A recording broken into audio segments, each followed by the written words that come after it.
Assalamualaikum warahmatullahi wabarakatuh. Perkenalkan, nama saya Reni Hestiawati, NPM 2017 12 9914. Video ini dibuat bertujuan untuk menyelesaikan tugas mata kuliah etika profesi akuntansi dengan tema nilai-nilai anti korupsi.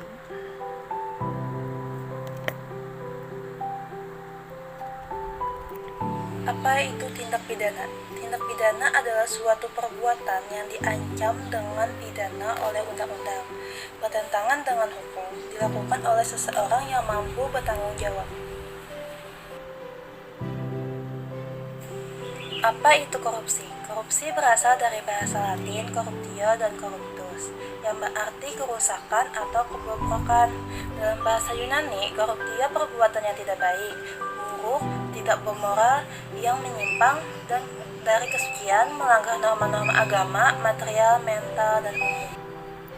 Jadi korupsi dapat didefinisikan sebagai penyalahgunaan kepercayaan dalam suatu masalah atau organisasi untuk mendapatkan keuntungan.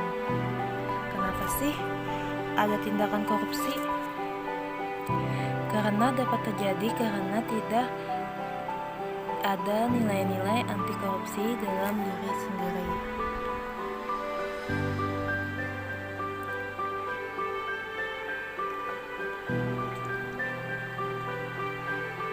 Dampak-dampak penyebab korupsi. Ada dampak internal. Dampak internal merupakan faktor pendorong korupsi yang berasal dari dalam diri setiap individu, seperti sifat tamak atau rakus manusia, gaya hidup konsumtif, moral yang kurang kuat. Faktor eksternal merupakan faktor pemicu terjadinya tindakan korupsi yang berasal dari luar diri pelaku, seperti aspek sifat masyarakat. Korban korupsi adalah masyarakat sendiri. Dirinya terlibat korupsi. Korupsi bisa dicegah dan diberantas bila masyarakat ikut aktif dalam agenda pencegahan dan pemberantasan.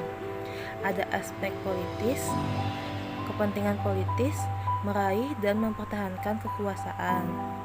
Ada aspek ekonomi, pendapatan tidak mencukupi, dan ada aspek organisasi, kurang adanya sikap keteladanan kepemimpinan, tidak adanya kultur organisasi yang benar, kurang memadainya sistem akuntabilitas yang benar, kelemahan sistem pengendalian manajemen dan pengawasan.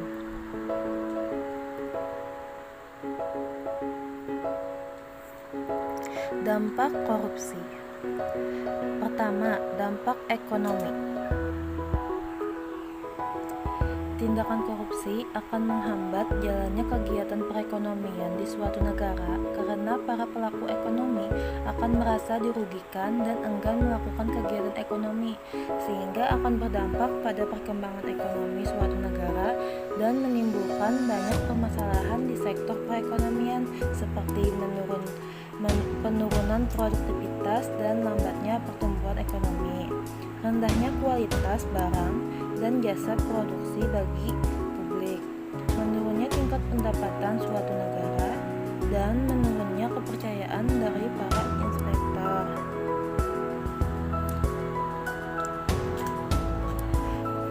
Yang kedua, dampak sosial dan kemiskinan masyarakat. Seperti tingginya tingkat pengangguran. Kemiskinan di suatu negara disebabkan karena tingginya tingkat pengangguran, dan salah satu penyebab tinggi tingkat pengangguran di suatu negara adalah berkuasanya para pelaku koruptor. Yang ketiga, dampak politik dan demokratis. Politik merupakan salah satu sarana dalam melakukan korupsi, karena banyak para pelaku politik yang melakukan tindakan korupsi, seperti hilangnya kepercayaan publik terhadap partai politik. Biaya politik yang tinggi bisa membahayakan terhadap partai politik itu sendiri, karena hal itu bisa menjadi salah satu pendorong seseorang untuk melakukan tindakan korupsi.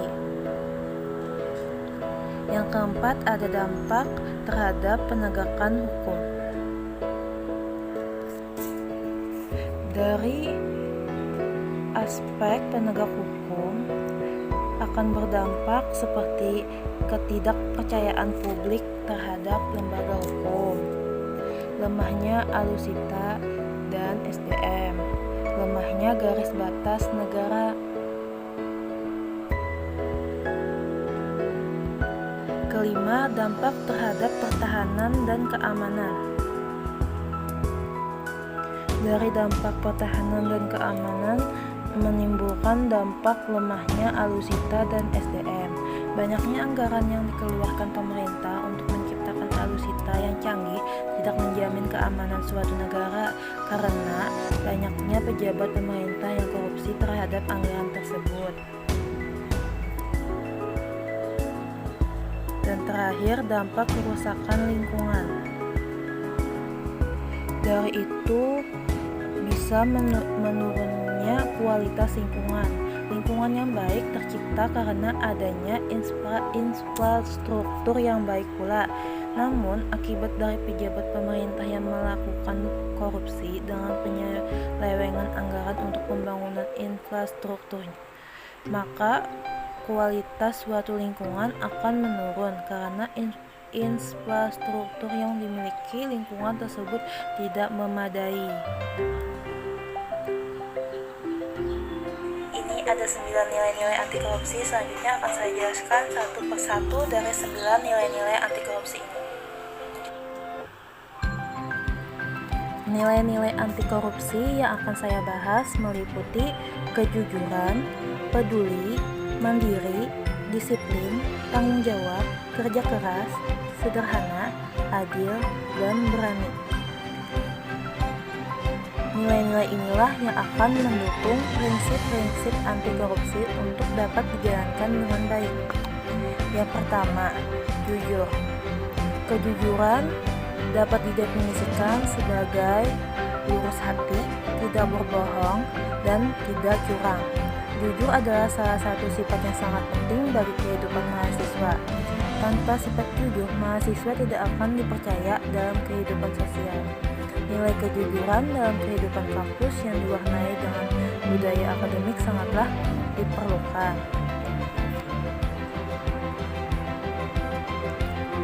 Nilai kejujuran dalam kehidupan kampus diwarnai dengan budaya-budaya akademik sangatlah diperlukan. Nilai kejujuran ibaratnya seperti mata uang yang berlaku di mana-mana, termasuk dalam kehidupan di kampus.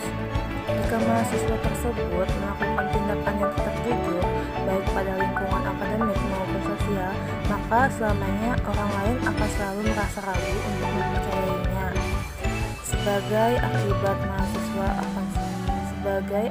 mahasiswa akan selalu mengalami kesulitan dalam menjalin hubungan dengan orang lain.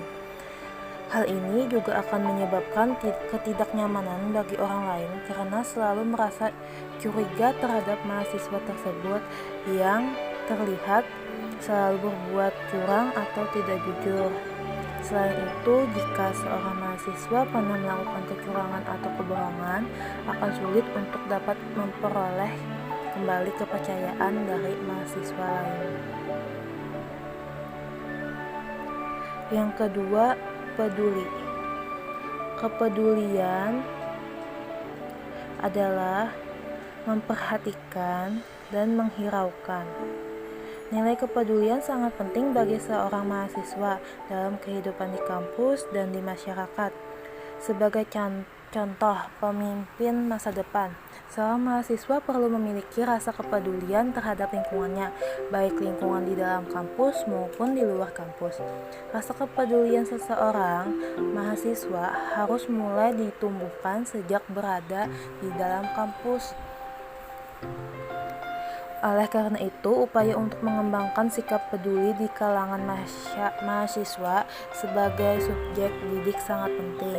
Seorang mahasiswa dituntut untuk peduli terhadap proses belajar mengajar di kelas atau di kampus, terhadap pengelolaan sumber daya di kampus secara efektif dan efisien, serta terhadap berbagai hal yang berkembang di dalam kampus. Ketiga, mandiri. Kemandirian Kondisi mandiri bagi mahasiswa dapat diartikan sebagai proses mendewasakan diri, yaitu dengan tidak bergantung pada orang lain untuk mengerjakan tugas dan tanggung jawabnya. Hal ini penting untuk masa depannya, di mana mahasiswa tersebut harus mengatur kehidupan dan orang-orang yang berada di bawah tanggung jawabnya. Sebab tidak mungkin orang yang tidak dapat mandiri mengatur dirinya sendiri akan mampu mengatur hidup orang lain. Keempat, ada disiplin. Kedisiplinan adalah ketaatan, kepatuhan kepada peraturan.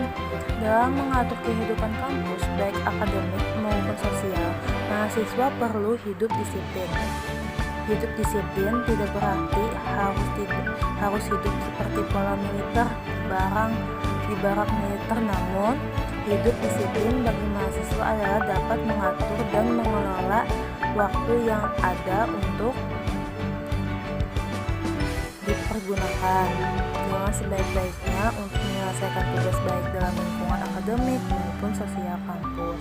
Selain itu, disiplin dalam belajar perlu dimiliki oleh mahasiswa agar diperoleh hasil pembelajaran yang maksimal. Kelima, tanggung jawab. Tanggung jawab adalah keadaan wajib menanggung segala sesuatu. Kalau terjadi apa-apa, boleh tuntut, dipersalahkan, dan diperkarakan.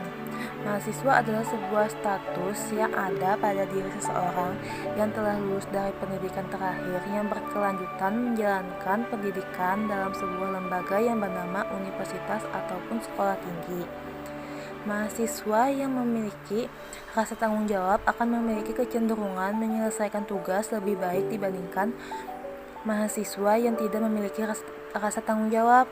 Mahasiswa yang memiliki rasa tanggung jawab akan mengerjakan tugas dengan sepenuh hati karena berpikir bahwa jika suatu tugas yang dapat diselesaikan dengan baik dapat merusak citra namanya di depan orang lain. Yang keenam, ada kerja keras. Artinya kemauan. Kemauan menimbulkan asosiasi dengan ketekatan, ketekunan, daya tahan, tujuan jelas, daya kerja, pendirian, pengendalian diri, keberanian, ketabahan, keteguhan, tenaga, kekuatan, kelaki-lakian, dan pantang mundur. Adalah penting sekali bahwa kemauan mahasiswa harus berkembang ke taraf yang lebih tinggi karena harus menguasai diri sepertinya lebih dulu untuk bisa menguasai orang lain.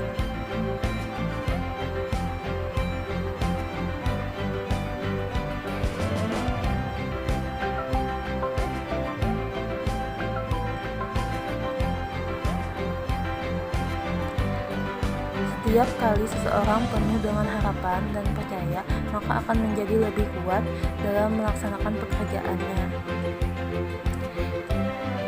Yang ketujuh, sederhana. Sederhana ini gaya hidup mahasiswa merupakan hal yang penting dalam interaksi dengan masyarakat di sekitarnya. Gaya hidup sederhana sebaiknya perlu dikembangkan sejak mahasiswa mengenyam masa pendidikannya. Dengan gaya hidup sederhana, setiap mahasiswa dibiasakan untuk tidak hidup boros, hidup sesuai dengan kemampuannya, dan dapat memenuhi semua kebutuhannya. Selanjutnya, kedelapan, adil.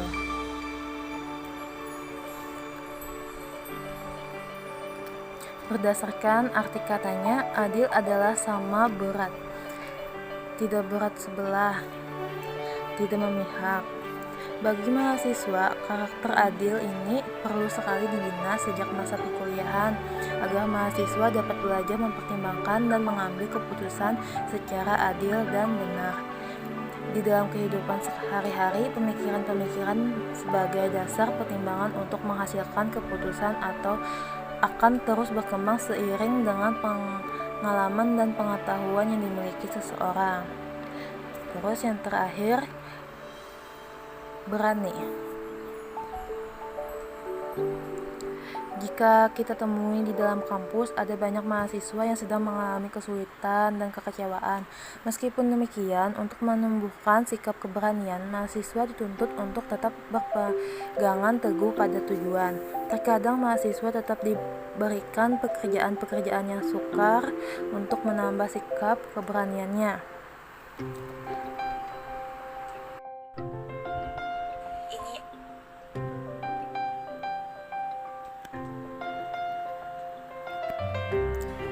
Upaya pemberantasan korupsi. Pertama, pengawasan oleh lembaga masyarakat. Kedua, lembaga pengawasan seperti DPR, DPRD, BPK, BPKP, dan Bawaslu. Dan tiga, lembaga pengawasan independen seperti KPK. Yang keempat, lembaga penegakan hukum seperti kepolisian, kejaksaan, dan pengadilan. Undang-undang tentang pemberantasan tindak pidana korupsi dalam membuat ketentuan pidana yaitu yang pertama menentukan pidana minimum khusus, pidana denda yang meliputi, dan yang ketiga ancaman pidana mati. Ketentuan pidana dapat dibaca dalam Undang-Undang Republik Indonesia Nomor 31 Tahun 1999 tentang tindak pidana korupsi. Nah, di sini ada ketetapan dan peraturan perundang-undangan.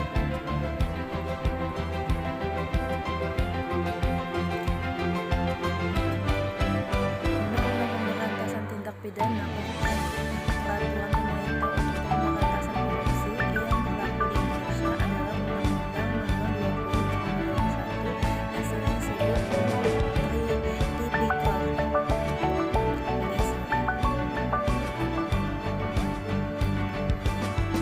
Peran mahasiswa.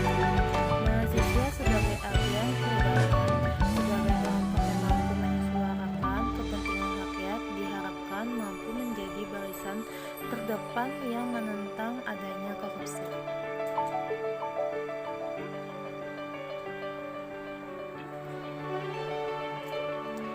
Ini ada contoh dari tindakan korupsi.